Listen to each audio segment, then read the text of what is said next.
Candidata, saudações. Estamos de volta dando continuidade ao estudo da resolução número 4 de 2010.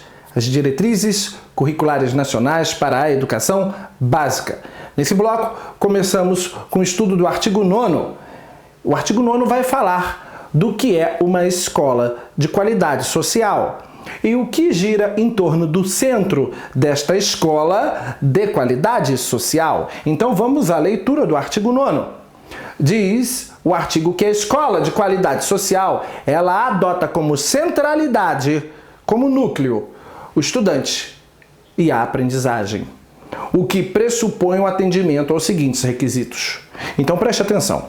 Se nós tivermos aqui um sistema heliocêntrico, como é o nosso sistema solar, cujo hélio é o centro, cujo Sol é o centro, este hélio, este Sol, será o estudante e a aprendizagem. Em torno do hélio, em torno do Sol, orbitam vários planetas. É disso que estamos falando. O centro da escola de qualidade é o aluno e o estudante, o aluno e o processo de aprendizagem. E em torno dele vão orbitar 9 incisos, que são os incisos que vamos ver agora. Então, tudo que existe agora, que vai ser mencionado agora do inciso 1º ou 9º, nada mais são do que satélites, planetas que giram em torno deste hélio, deste Sol. Isto é, o que vai girar em torno do estudante e do seu processo de aprendizagem. Em primeiro lugar, a revisão das referências conceituais quanto aos diferentes espaços e tempos educativos, abrangendo espaços sociais na escola e fora dela. No que concerne aqui ao governo do Distrito Federal, temos 2 grandes projetos em matéria de políticas públicas em educação que asseguram a materialidade deste inciso 1º, a revisão do tempo e do espaço na escola, assim como a abrangência de outros espaços sociais fora da escola, dentro do trabalho pedagógico. O primeiro projeto é o Currículo em Movimento e o segundo projeto é o projeto Cidade Escola Candanga, que também está no programa de quem está estudando para fazer o concurso do Magistério do Distrito Federal. Continuando. Consideração sobre a inclusão, a valorização das diferenças e o atendimento à pluralidade e à diversidade cultural, resgatando e respeitando as várias manifestações de cada comunidade. Terceiro planeta que orbita em torno do aluno e da aprendizagem, o foco. O foco no projeto político-pedagógico, no gosto pela aprendizagem e na avaliação. Mas não é qualquer tipo de avaliação, não. É na avaliação da aprendizagem como um instrumento de contínua progressão dos estudantes. Estamos falando aqui de avaliação formativa, estamos falando aqui de avaliação diagnóstica, estamos falando aqui de avaliação mediadora, estamos falando de avaliação que esteja a serviço do processo de aprendizagem. Não estamos falando de exames, não estamos falando de avaliação classificatória. Estamos falando de uma avaliação que esteja a serviço do processo de aprendizagem, avaliação das aprendizagens como instrumento de contínua progressão. Estamos falando de procedimentos de avaliação que, quando terminam, o aluno sabe mais, o educando sabe mais do que quando o procedimento de avaliação começou. Dando continuidade, inciso 4º, inter-relação entre organização do currículo do trabalho pedagógico e da jornada de trabalho do professor, tendo como objetivo a aprendizagem do estudante. Quinto planeta, antes era o 4º, quinto planeta, quinto inciso, preparação dos profissionais da educação, gestores, professores, especialistas, técnicos, monitores e outros. Estamos falando aqui de formação inicial e formação continuada. Sexto, compatibilidade entre a proposta curricular e a infraestrutura, entendida como espaço formativo, dotado de efetiva disponibilidade e de tempos para sua utilização e acessibilidade. Então não adianta você fazer uma proposta pedagógica maravilhosa se a mesma não se compatibiliza, não se coaduna com a infraestrutura da sua escola. A proposta pedagógica da escola deve ter correlação com a infraestrutura que a escola possui para assegurar a sua execuibilidade. Inciso 7º, inciso 8º e inciso 9º. Primeiro o 7º. Integração dos profissionais da educação, dos estudantes, das famílias, dos agentes da comunidade interessados na educação. 8º, valorização dos profissionais da educação com programa de formação continuada, critérios de acesso, permanência, remuneração compatível com a jornada de trabalho definida no projeto político-pedagógico. E 9º, realização de parceria. Parceria com órgãos tais como de assistência social e desenvolvimento humano, cidadania, ciência e tecnologia, esporte, turismo, cultura, arte, saúde e meio ambiente. São 9 incisos, são 9 elementos que giram em torno do estudante e da sua aprendizagem. A escola de qualidade tem o estudante e a sua aprendizagem como centro. Orbitando em volta dela, nós temos a extensão do entendimento dos espaços e dos tempos educativos, nós temos a questão do respeito à diversidade cultural e das manifestações culturais, nós temos o foco no PPP, nós temos a integração da comunidade educativa, nós temos a valorização dos profissionais da área de educação em geral, nós temos a realização de parcerias, nós temos a inter-relação do currículo e do trabalho pedagógico e da jornada de trabalho, nós temos a preparação dos profissionais e nós temos a compatibilidade da proposta pedagógica da escola com a sua infraestrutura. 9 elementos a serviço do educando e do seu processo de aprendizagem, como 9 planetas que orbitam em torno do Sol. Hammurabi, como é que isso poderia ser perguntado em uma prova? Da maneira mais simples possível. Colocamos aí no seu material apostilado algumas questões que também estão aqui na tela. Você pode primeiro resolver na sua apostila e depois prestar atenção aqui na correção. Eu já vou corrigir, mas se você ainda não fez a questão, faça a questão primeiro e depois acompanhe aqui a sua correção. Vamos a elas. Sabemos que a escola de qualidade adota o estudante e a aprendizagem como cerne de sua existência. Assinale a opção abaixo que, segundo a resolução número 4 de 2012, não está a serviço desta escola de qualidade. Então temos aqui alguns planetas que orbitam em torno do Sol, mas um planeta desse é estranho, um desses planetas é alienígena, um desses planetas de fato não deveria estar orbitando em volta deste hélio, do centro da escola de qualidade, que é o aluno e a sua aprendizagem. Veja lá. Letra A. Revisão das referências conceituais quanto aos diferentes espaços e tempos educativos, abrangendo espaços sociais na escola e fora dela. Está corretíssimo. Esse é um dos incisos que orbita em torno do artigo 9º. B. Consideração sobre a inclusão, a valorização das diferenças e o atendimento à pluralidade e à diversidade cultural, resgatando e respeitando as várias manifestações de cada comunidade? Corretíssimo. C.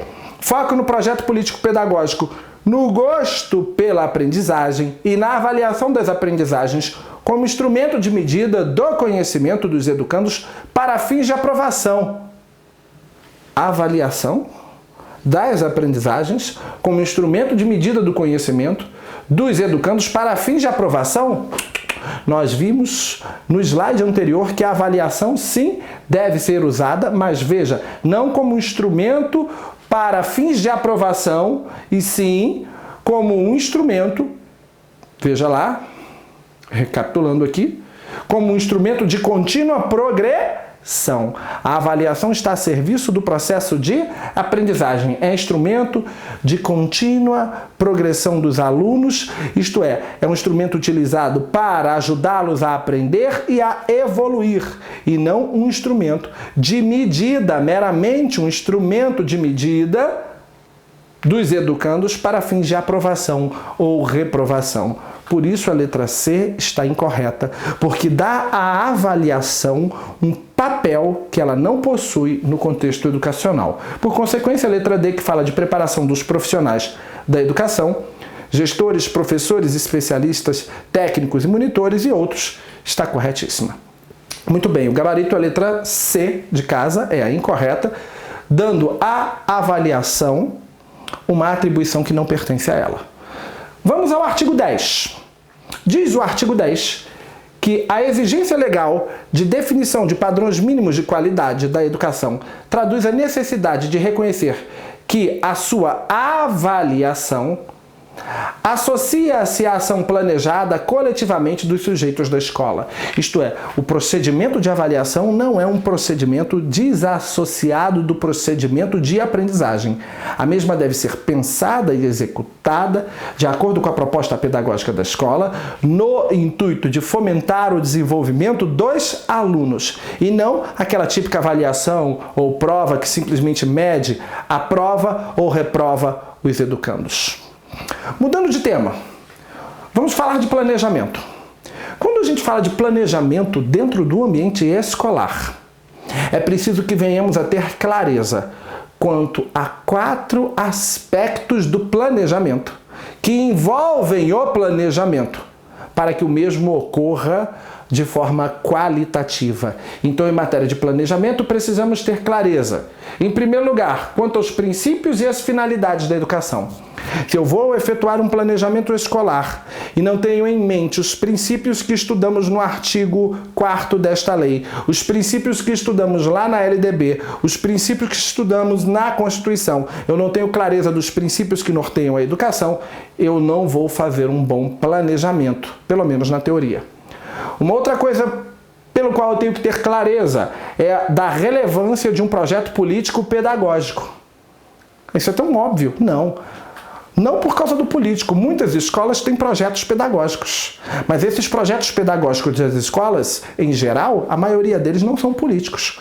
Um projeto pedagógico de uma escola, efetivamente para ser político, precisa contar na sua elaboração ou nas suas revisões da participação dos profissionais da área de educação e da participação da comunidade local e escolar na forma de conselhos. Então, não é tão óbvio assim. Temos que ter clareza quanto à relevância de um projeto político-pedagógico. Isto é, o projeto pedagógico da escola tem que realmente ser político. Se esse projeto não conta com a participação dos profissionais da educação, da comunidade local e escolar, esse projeto pedagógico não será político.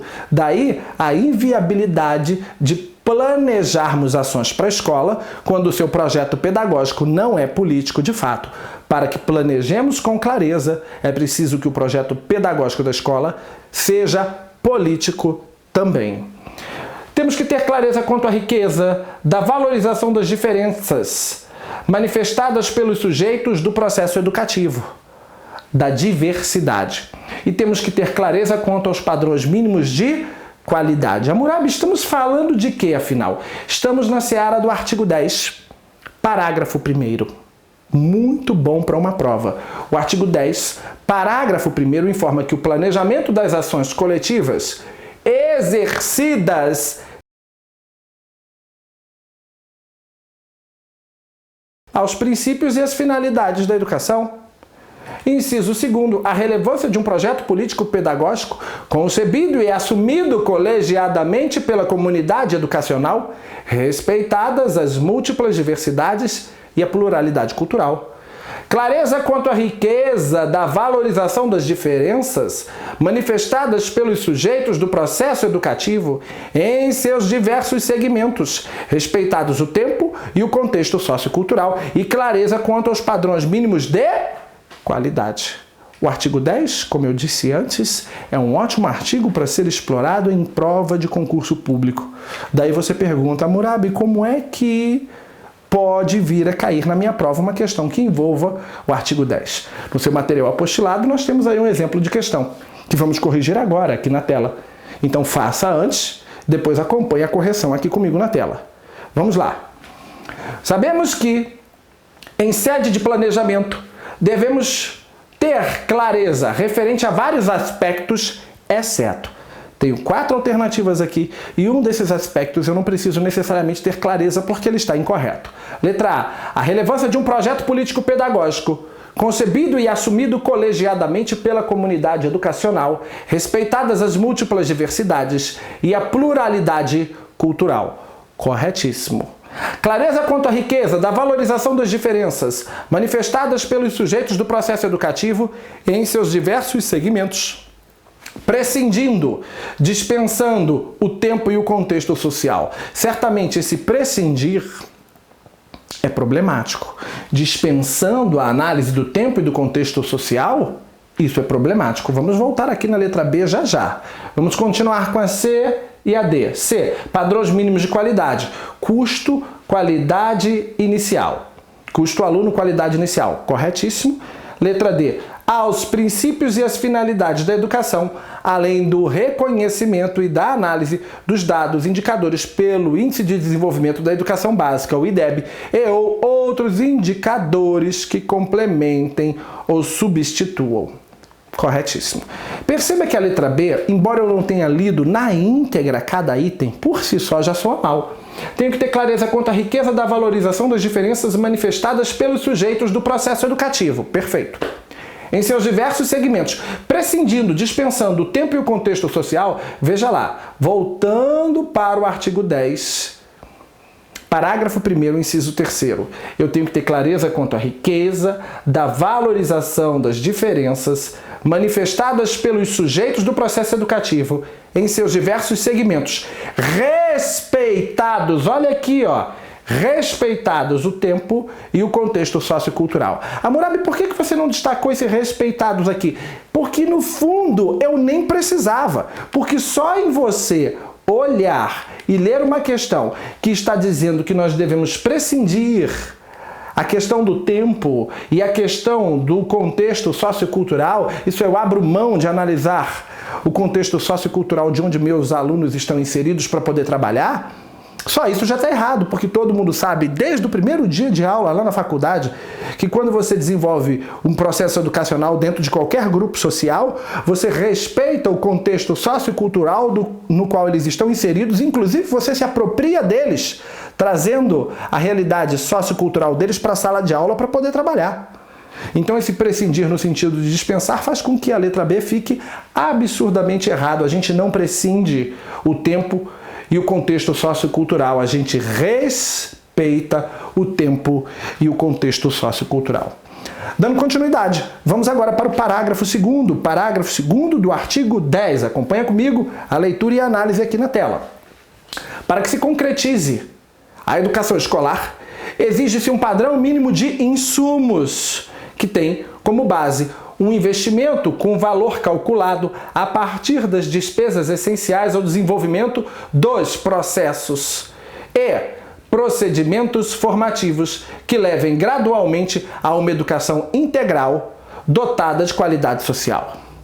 Para que nós possamos ter uma educação integral aqui no Distrito Federal não é só aquela que ocorre em tempo integral.